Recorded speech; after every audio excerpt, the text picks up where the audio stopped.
तो ये WhatsApp guys, कैसे हो आप लोग? सभी का स्वागत है हमारे अपने वीडियो में। तो गाइस मैं जा रहा हूँ अभी घाटकोपर से वसुआ, क्योंकि मेरा थोड़ा सा काम है इसकी वजह से।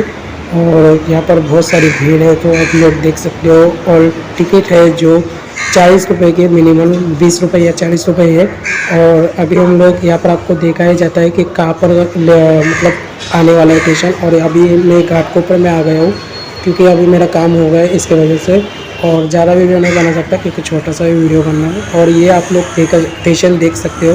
अभी मैं हूँ ना तो बांद्रा स्टेशन पे हूँ, और आप लोग देख सकते हो बांद्रा स्टेशन में क्या स्टेशन दिख रहा है।